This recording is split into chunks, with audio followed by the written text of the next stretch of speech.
right, everyone, welcome to another episode of PTSV. But today it's a very special episode because I'm actually collaborating with my cousin-in-law, Maria. Say hello, everyone, to Maria. And we are also co-hosting this together with her brand and her business that's called Reimagine Mind, but her podcast is called Life Psych. So I'm really excited to do this. This is something that her and I have been wanting to do since literally day one that we met, before any of this even existed, either of our brands and our companies. And we're finally making it happen a few babies later. We're finally here. So, Maria, do you want to introduce yourself? Sure. Thank you. I'm so excited. You're right. We've been talking about this for a while, so it feels really natural that it's finally happening. It feels like a really good point, especially because both of us have now experienced some of what we're going to be talking about. So I think it brings not only our professional lens to it, but our personal experience, which I always think brings a nice light to everything that we talk about. But yeah, my brand is Reimagine Mind Counseling and Consultation. The podcast that I have is Life Psych Podcast. And my background, I'm a licensed professional counselor with specialty areas in adolescence, but more pertinent to our topic today, more pertinent to what we're talking about is pregnancy and the perinatal population. So I have additional education that allows me to have insights into the mental health world of that particular acute period of a woman's life. And yeah, in my practice, we see a lot of different clients and we do everything through telehealth. But we are first and foremost trauma informed and mindfulness based. So everything we do, all of the clinicians that work with me, practice through a very holistic lens because we can't separate ourselves. And in terms of healing, we have to be able to find that alignment. So it's just a big part of what we do. It's central to how we practice. Yes, absolutely. I love that. And so, for also the listeners that are going to be on Maria's podcast and Maria's end of it, I'm Vanina Clemente. I was a practicing clinician. I decided to branch off now and start my own brand and podcast. I'm now a trauma informed coach and I have my own business. And the reason for that is just wanting to kind of do things a little more my way, being a little more raw, a little more transparent, and really sticking to what my brand is. And so I focus primarily, I don't discriminate from men and women, but I do primarily focus on women. And I really love focusing on the transitions, the life transitions that women go through, particularly after experiencing trauma, whether it's early on or later in life, and the way that that trauma continues to come up for women through different life transitions, whether that be going to college to now getting a career, from a career woman to being married or being engaged, and what that looks like in that major life transition, into pregnancy loss, grief and loss in general, postpartum. I work with a lot of women as well that are going through separation, divorce, and I also actually work with a lot of women going through menopause and finding an identity after their children grow up and go off to college. So I work with women that are going through all major life transition and stages of life, but my main focus is being trauma informed because something that I have found when I was a practicing clinician is the way that, we really we'll work through our traumas, right? And we'll do a lot of talk therapy and also a lot of holistic and somatic healing. But I think a big mistake that we make is, oh, I've healed these things. I've worked through these things. And then boom, they come up again through a major life transition. And so something that I really want to focus on for my viewers and my clients as well, and something that I'm personally practicing as well, is coming to terms with embracing our shame, embracing our trauma, and knowing that it's always going to be with us a little bit and go through those life transitions and those chapters of life.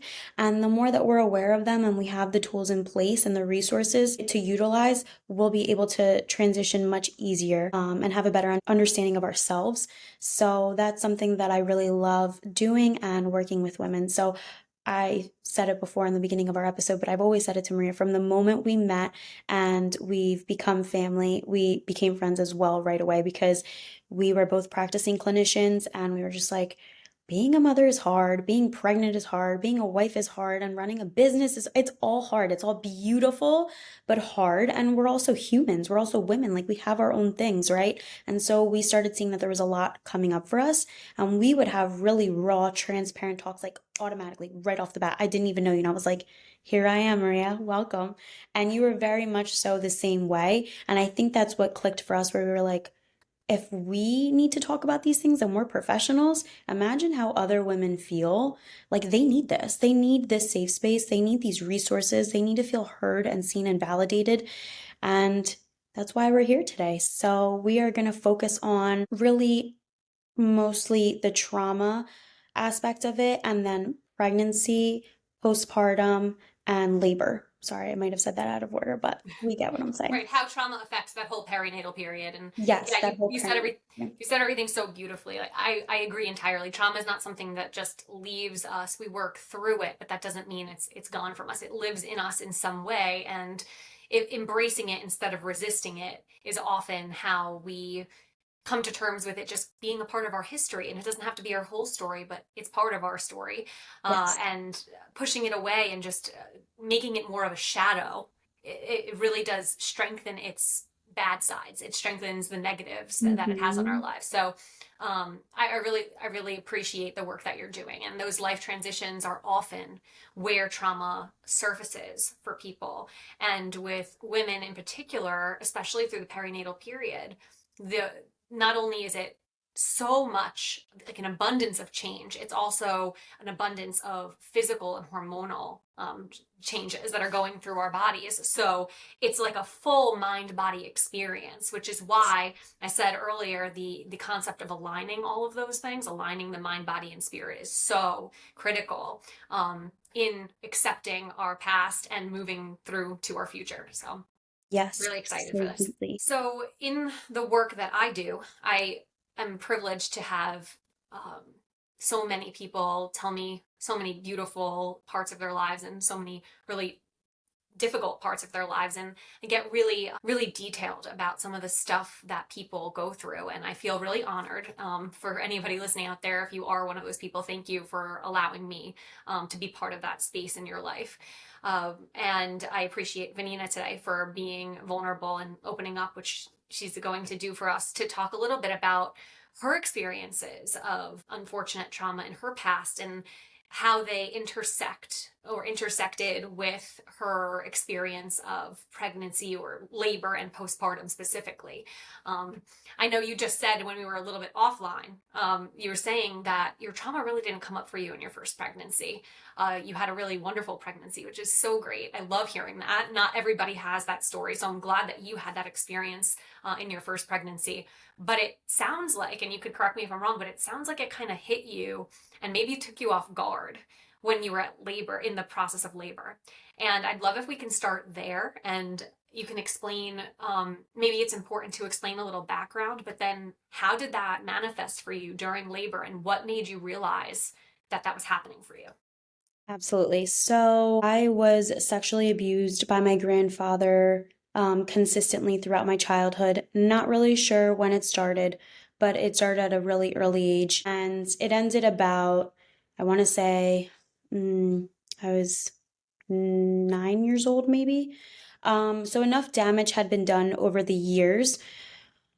And so finally I cracked. I told my parents insanely supportive. I was so lucky for the family that I have. And my parents took me to therapy. You know, they tried to do all the work and they were scrambling to just figure out what would be the best thing for me. I mean, I'm just a child, right? And I'm describing all these things that I've underwent literally right under their eyes, unfortunately. And it didn't really seem like I needed therapy at that time. I think I was just way too young and I was just still trying to be a kid and I didn't really want to think about it or feel it or anything like that. And so with that, a lot of behaviors did come up for me though as I was going through those life transitions, because now we're talking about becoming a teenager, being interested in boys, going to school, being bullied, trying to fit in, as if being a teenager and then a young woman and then going to college isn't hard enough in those transitions with your hormones and just growing up. But I had all of these unresolved things, right? And so I started to dig into going into therapy, I want to say psychotherapy, so talk therapy, in my very early 20s after my dad passed away. My dad suffered from Parkinson's, and that was really triggering for me, that grief and that loss. And I was also going through a really toxic relationship. And again, I was very young, I was like 19 or 20. And so when all of that was happening, all of my actual past trauma, which really had nothing to do with that, started coming up because it was the way that I was processing my emotions, or actually not processing my emotions. I was turning 21. My environment was going out, drinking, partying, having fun, right? And then working in the nightlife industry, being very sexualized, but still trying to remain very respectful within myself and true to my core values.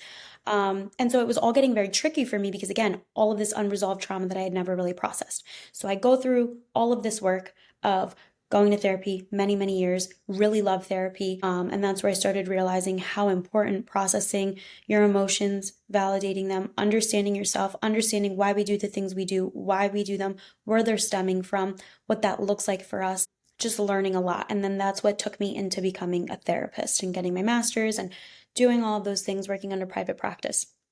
So fast forward, again, like I said before, we'll go through all of these life transitions, work through all of these things and say like, I'm healed. I did it. I did the work. Like, when you really do all of the hard work, right? You spend years and years just really processing heavy, dark stuff. And so, your goals next are, okay, well, I'm ready for a healthy relationship and I'm ready for marriage and I'm ready for babies, right? Like all that stuff is behind me. And then boom, it hits me. I chose to be pregnant. Like it was my husband and I were like, let's have a baby. We planned it. Most beautiful experience ever. I had a beautiful pregnancy too. That's what I was telling you off camera. I felt like Kourtney Kardashian. I'm like, I love being pregnant. I could be pregnant 100 times. Like I carried beautifully, no issues, never sick, barely struggled.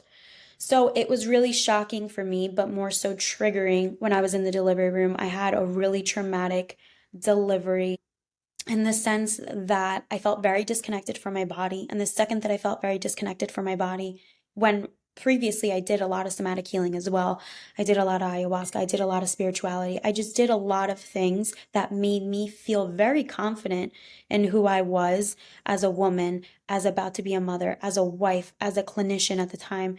I just felt very aligned with myself. So to feel so confident in yourself, and I wasn't ignorant to the fact of like, okay, what's coming, I've never experienced, right? So I'm sure it's going to be very difficult, but to be that thrown off, that was very hard. And in that moment of, feeling pain, feeling those contractions, because I did it natural for many, many, many hours, and then just feeling very violated in my experience of just laying back on the table. And this is something that I've actually read a lot about, that women feel. I wasn't really, unfortunately, I wasn't really supported by my doctors in the sense of having the ability to say like, no, this is what I'm going to do. And I read a lot about that too. Like I had an entire pregnancy plan that I brought with me. I looked like a crazy person, just being like, this is my list, these are my non-negotiables, this is what I'm going to do. And then when the time came, it was just so fast. You're in the moment, you're in so much pain, you're so afraid, and it all kind of just goes out the window, right? Like the plan goes out the window. And I would say to my doctors, like, I've been pushing on my back now for 7 hours. It's not working. I'm in excruciating pain. My oxygen levels were dropping. I was shaking uncontrollably. Like, it was just really difficult. They wouldn't let me stand up. And they were like, well, the baby's stuck and you're too narrow and we're going to have to do a C-section. And I was like, no, unless first and foremost, unless the baby is in any danger, I'm not doing a C-section. And if I'm not in danger yet, then I'm not doing a C-section. And they were really pushing for that. And I was like, and I took a video too, which they also didn't want me to take a video, but Yeah. you're not going to tell me I'm not going to take a video of. So I did. I sneakily, like my husband's a saint, and he helped me kind of place my phone in an angle horizontally where you can like see my entire experience. And I'm so glad that I did that too, because you forget so much when you're going through all of that. And now looking back at the video, I still get chills. But in the video, I'm like, I'm not getting a C-section. You can't make me. I was like throwing a fit. I And actually remember that because I remember you showing me that part of your video. And I remember you saying, you're not making me. I'm not doing it if I don't I'm end not doing it. And I said, and if it comes to it that I have to do it, I'm a very vain person. So you have to know that. You have to make the incision very low and very small. And she looked at me like I was a monster. But you know what? I had to start advocating for myself because, again, I was in such a vulnerable place. And not to be too raw or vulgar, but my legs are just like spread open for 6 hours. You have people coming in and out that you don't even know. I mean, again, I know they're professionals. And when you're in that mindset of I'm giving birth, like I think any woman that has had a delivery can say like, you think you're going to care about these things, you really don't in the moment. But after a while of laying there with just my legs open like that for so many hours, I really, and on a, like a table, and I'm just laying on my back, and you're telling me I can't get up, I can't walk, I can't even roll over. I would tell them, like, look, I can move my legs. The epidural has worn off. Like, I get maybe it's a liability for you guys, but I'm very active right now. Like, I can move. Like, please let me get up. And they would not let me. Like, it was not an option. I started getting very triggered. Like, I'm getting choked up because I've actually, like, don't think I've ever talked about this openly, maybe with you in the beginning, but um you start to get very triggered. You're just like, what is happening here? Like, I'm scared, I'm exhausted, I can barely catch my breath. I don't have And control over what's going on. That's right, a I big have part of zero it. control. I have no idea what's going on. They're telling me the baby's stuck, but I'm not in danger. He's not in danger. But I've watched all the videos, all the YouTube videos of like, if the baby's stuck, do this, move this way, move, because And then I you weren't knew. allowed to. Exactly. And you're telling me, no, you have to. And they were like, it felt like they were strapping me down at one point too. And I'm like, what is going on? Like, why am I being held hostage at this point? It feels like, and I'm so vulnerable. Like, I'm going from feeling so hot to so freezing cold. I'm shaking uncontrollably. I see my husband who's petrified. He's with me the entire time, just being, I mean, I couldn't believe how amazing it was. I knew he was a great person, but like, it's It shows scary. you a different side of your husband or your partner when they're with you during labor. It really does. Yeah, it really did. And I could just see the fear and just like the defeat in his face too. And again, legs spread open, laying there, you're telling me I can't move, I can't do anything. So That's a that whole then, unspoken side of things that maybe one day we can talk about is exactly. the partner's view of what's going on and how they're so unprepared. They haven't physically gone through pregnancy for 9 months and all of a sudden they're thrusted into this really wild experience with very little information. And the Very person they little. love the most is in a lot of pain, is being controlled by a lot of other people, and they have no Yeah. control. Yeah, because we put so much trust in our doctors because I mean, it's literally their job. I'm not going to go into a place where I'm actively going to you seeking help and tell you how to do your job, right? It would be like a client coming to me and telling me how to be their therapist. It's like, well, I kind of know what I'm doing just a little bit. So you go in with that trust and that regard of like they want what's best for me.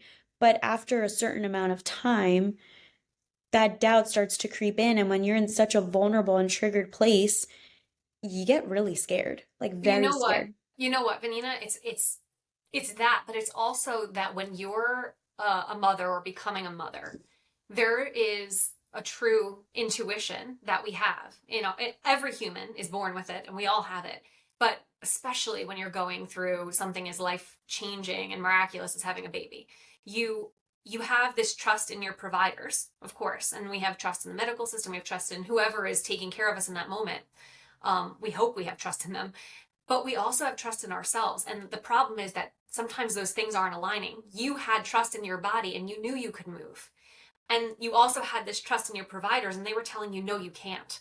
And that starts to become very, what is the word? There's a dichotomy there. And so it starts to split you and it becomes the fear that the pain is causing because you are in a lot of Oh pain. yeah. And a lot of times people's pain response creates fear.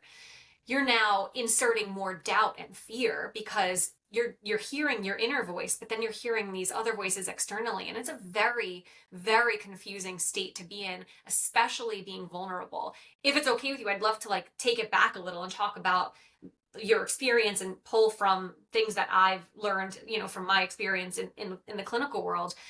The vulnerability aspect of it, I don't think we can overstate enough how physically vulnerable it can be to be, especially in a hospital setting.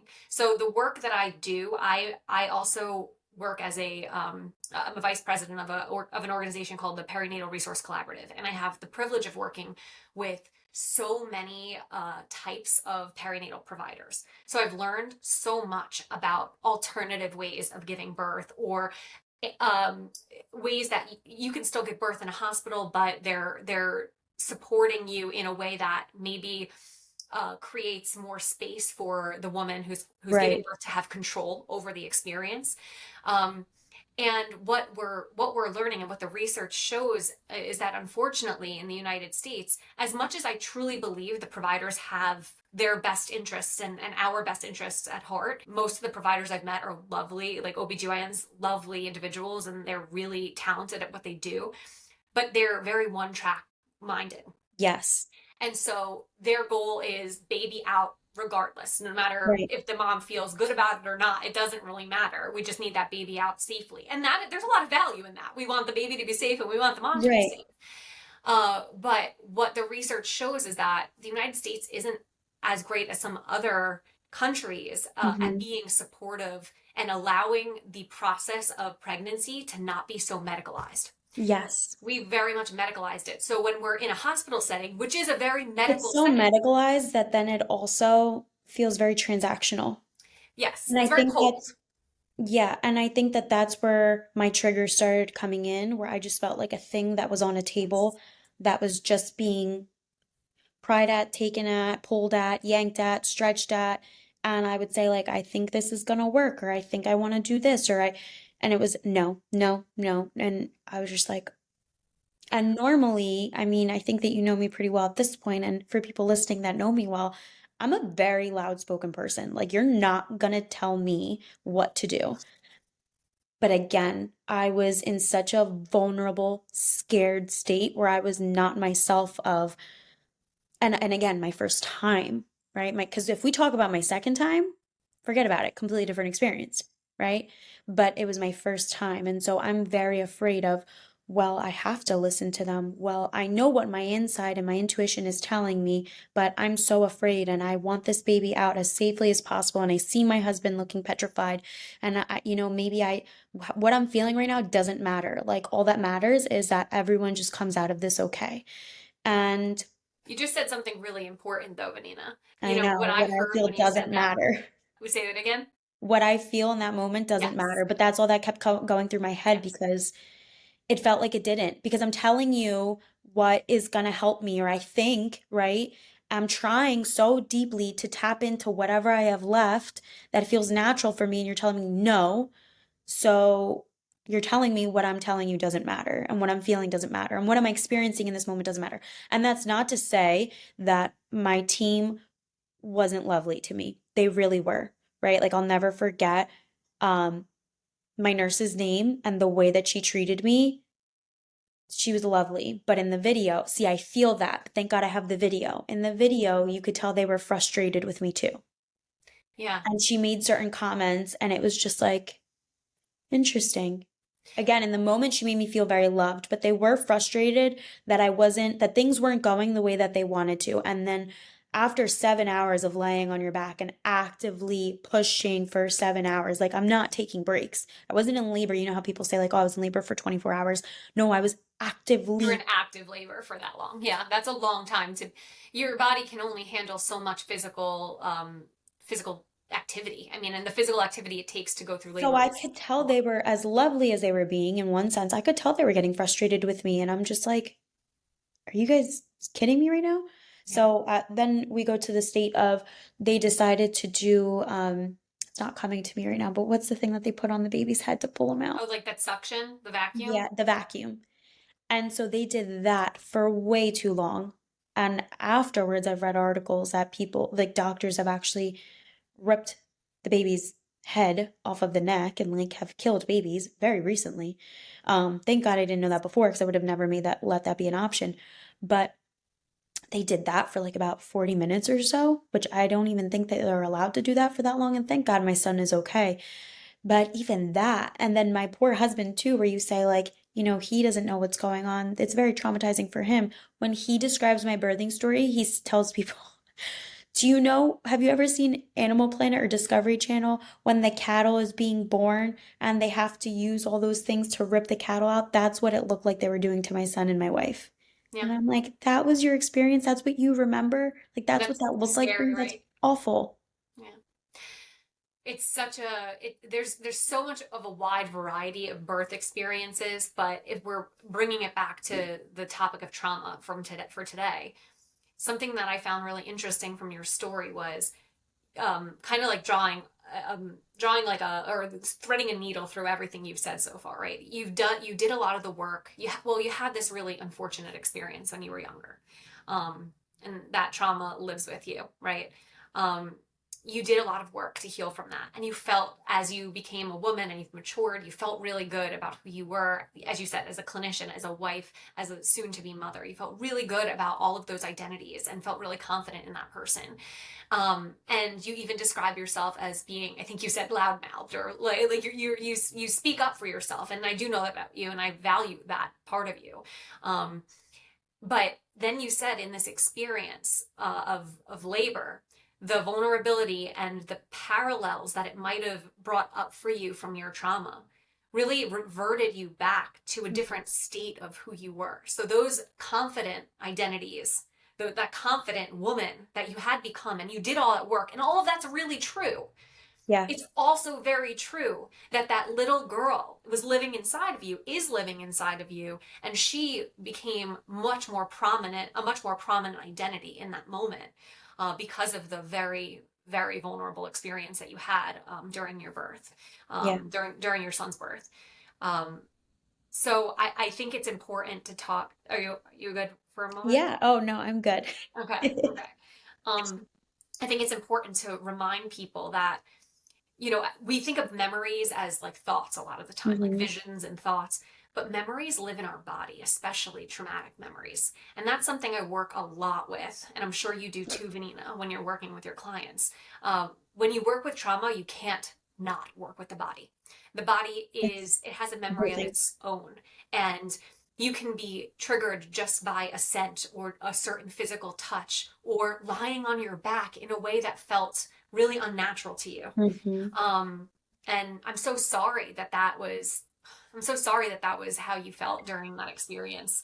Um, but being able to talk about it and share so openly with other people, hopefully brings some like enlightenment for them on, oh wow, if I went through this, it took somebody who has clinical awareness and clinical skill set Absolutely. by surprise. Maybe it would take me by surprise, so maybe there's some work I need to do to Exactly. prepare. Exactly. Yeah.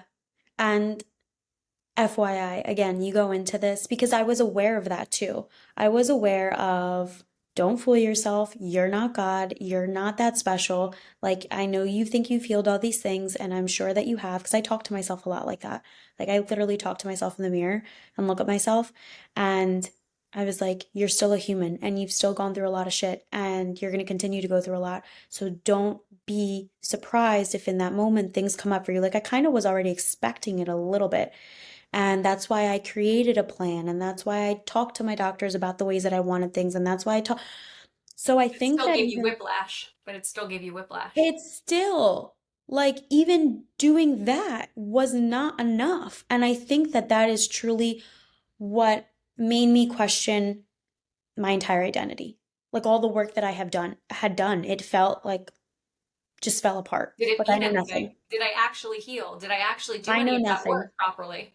Yeah, absolutely. And then it's also that comparison, right? Of other people, I mean, people do this every day. Like women, I'm not special. Women have babies every day. Women have been having babies without epidurals, without proper medical care. Like Chris was telling me in that moment, he's like, women do this in fields every day and then keep My husband eating. says the same thing to me.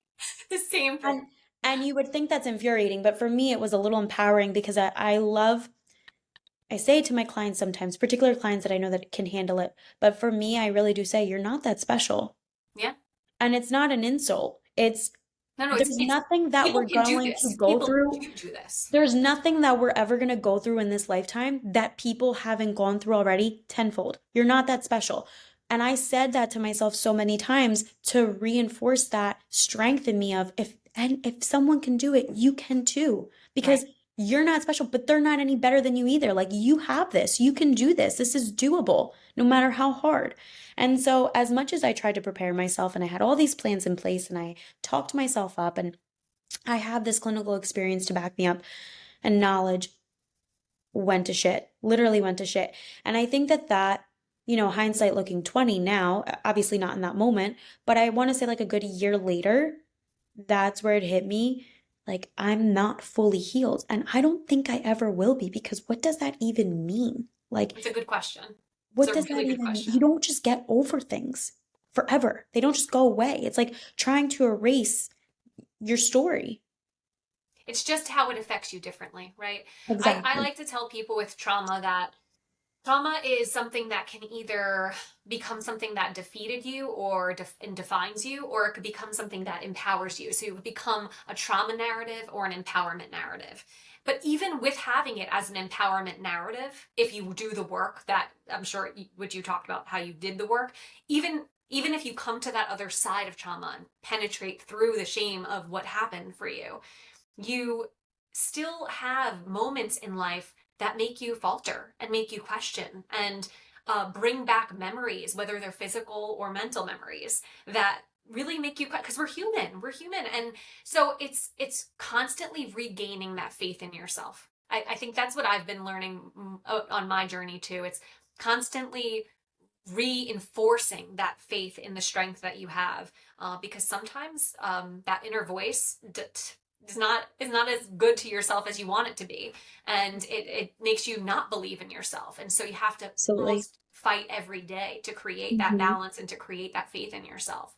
And for people listening that may be going through a labor soon or have gone through it and feel that they can relate to some sort of trauma that they experienced, birth trauma is very common, especially in the United States. People report a lot of experiences of birth trauma. And with the clients that I work with, the main aspect, and I'm curious about your experience of this too, Vanina, the main aspect of what constitutes somebody saying that they experienced a traumatic birth is them not feeling in control, them not Yes. feeling like they had a voice in the process.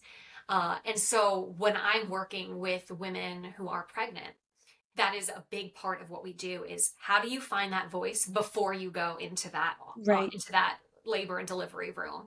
And a lot of times, and my first pregnancy, I didn't have other support systems like a doula. I had my husband and my mother. They're just angels. And so it was really, I felt very supported by them. And my medical team was great as well. My midwives were great. But now knowing more, because you learn more after you do it, right? I think having an additional support person, perhaps like a doula, might be really supportive. And for some people who feel like they don't have, like, I'm pretty outspoken myself, so I feel like I can speak up for myself. But some of that does go out the window when you're so vulnerable like that. So if you feel like you don't know how to speak up for yourself, I would say start training. Start training with a professional really early, or get somebody on your team who can speak for you, who knows what your needs and wants are, so that when that time comes, you have a voice in that room. Because Absolutely. you're a lot less likely to feel like that experience overtakes you then. Yeah, absolutely. 1000%. And I mean, again, I thought I had done so much preparation, and even that didn't feel like enough. So I think what would have really helped was maybe having a doula, and working with a professional other than my doctors prior. And I have that knowledge now, but I'm a veteran. I have my second baby now. So I'm good, right? Knock on wood. Um, we never know what the future holds, right? I'm not going to be that cocky about it either, but definitely seeking help outside of just the medical team and preparing yourself in all aspects. And this isn't to bring fear upon any women either. Your experience could be completely different than mine. I know so many women that have gone through sexual abuse, domestic violence, emotional abuse, so many awful things, and have still had very empowering and beautiful births. So, this isn't to say that just because you've experienced trauma, this is what your story looks like. However, are we a bit more susceptible to it? Absolutely. And I think it's so important to just keep that in mind and always try to have all the tools and resources that you can in your corner. And honestly, it wasn't even so we're talking about during my delivery, right? Like, what did my post, even in that same breath, just the busyness of it and still feeling so violated of, okay, now they push your stomach down. Like, everything's happening so fast. The baby comes out, they show it to you. You're like, oh my God, after I've just been shaking and crying, and I'm on oxygen at this point because my oxygen levels were so low. Well, The after whole night. 7 hours of active labor, I would imagine so. Yeah, and so I just look at my husband and I'm like, because they take the baby and I tell him, go, just go with the baby. Like I don't matter. Again, like I don't matter, just go with the baby. And so they come and they're like, okay, we're just gonna push on your belly and just make sure everything comes out. Again, I had no idea about that. Like I had seen YouTube videos and stuff, but the way that the way that it's so fast for them, it's as if, and it almost infuriated me a little bit. And honestly, I'll go into why I prefer male gynecologists, which you would be like, okay, wouldn't that trigger you more? But no, I feel like female doctors sometimes they infuriate me because I have found them to be a bit rougher around the edges. And I'm just speaking I've heard purely, that from other people. I'm speaking Everybody's experience is different, but I've heard that as well. purely from my experience. I now only go to male doctors. Like that is just my preference. I feel like they're a little more afraid to fuck with you, to be honest, because they don't know what it feels like. And I think that sometimes women that go through certain traumas or go through certain things almost become a little disassociated or mechanical about things, and that's the way that it felt. It felt like, well, I've been through it, like you'll be fine. Because even my nurse and my doctor at that point, she was like, you'll be fine. I've gone through this so many times. And it's like, you're putting your experiences on me. This is my first time. Yeah.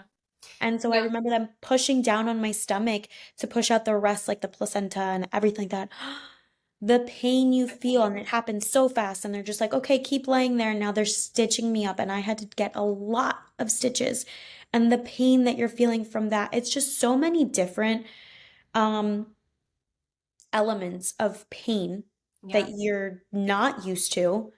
And it's all happening fast, fast, fast. Not a single time, are you okay? Like, what can I do for you? Like, and so again, I think that's what was so triggering for me is like I never mattered. And in the grand scheme of things, obviously, I know I do because no one wants Your me. safety mattered, right? They cared about your safety, but they My were not safety mattered. they weren't paying attention to your emotional needs. And that's what I meant when I said they're one track minded. That's not, and to be fair, if I'm trying, because I have a lot of friends who are OBs, not a lot, but I have a few friends who are OBs, and I have friends who are midwives, and so different professions but similar work that they're doing. They're it's not just to give them a little bit of like benefit of the doubt. It's not their necessarily their job to care about our emotions during a time when our safety and the baby's safety is more important.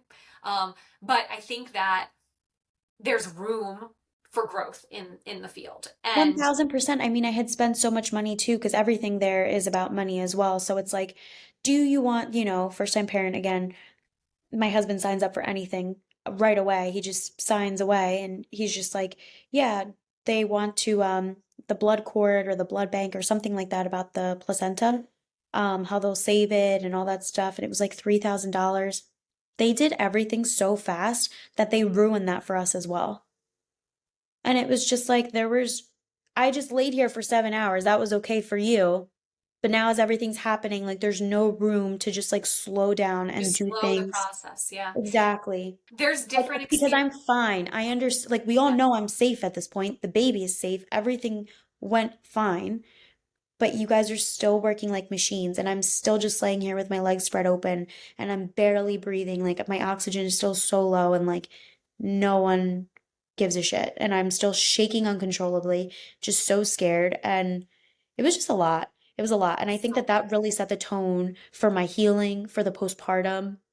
And I think that that's what really again just set the tone for me and made me truly spiral. And once those things were triggered within me that I was not expecting, the yeah. way that it came into my postpartum, man, like, I can man, imagine. And I remember on a personal note, we've spoken about it, before, but I think that could be another conversation we have because having having having an experience where you've felt like such a lack of control, you felt really vulnerable, you felt really triggered by your past trauma, and then moving just so quickly into motherhood and postpartum with all of that experience, with all of those hormone changes. um, that is a whole other story, and how the trauma might have come up for you there.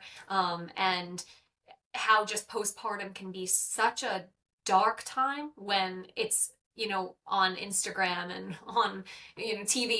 It's made to look at like such a blissful time, and there is a lot of joy and it is a lot of beauty because you do have this new incredible life that you have in your hands, but it's not always, sunshine like that. Yeah. So maybe we can talk a little bit about that. And I'm in the space now where I've had my postpartum experience. I can share some of that as well, and some from a clinical perspective, from personal perspective.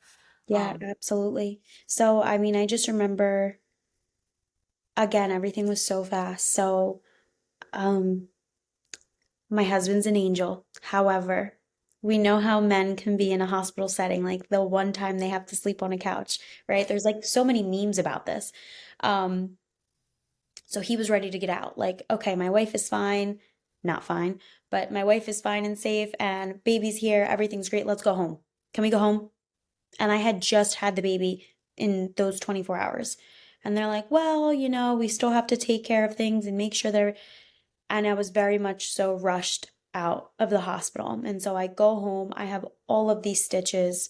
I had about like 12 stitches, and that was really hard. That was really, really hard. it's so painful. It's so So painful. painful. And I was not expecting that. And it wasn't because I tore, it was because I wasn't tearing. And so in the video, I think I showed it to you, where I literally scream because she just ends up slicing me Yeah. completely without telling me. And That's another like violation physically, right? Like that's where I think those types of improvements are so easy. There's such low-hanging fruit. Just walk a patient through what you're about to do to their body. exactly, because I said at this point, I said, because this is the way that it went, it was, I'm not doing, if me and the baby are not in danger, I'm not doing a cesarean. It's not happening. But do whatever you have to do to get this baby out safely. And so yeah, that meant cutting, but you could have let me know, right? And Yeah. so imagine just being, and my husband said it again, like in that moment, he was like, that was messed up. Like she literally just like whipped out a blade and just went and just sliced you all the way down. And I remember feeling that, and I didn't know what that was. And in the video, you hear me scream. So even the video, I think it took me, I want to say like a good month and a half to watch it. Like I couldn't. I was so curious, but Yeah. I couldn't. I would start it a little bit and I'd just be like, no, I can't. I literally can't. Just And but in bringing you the back into it. You had to be a little bit far out of from far enough away from it where it wasn't gonna rush you like a flood again.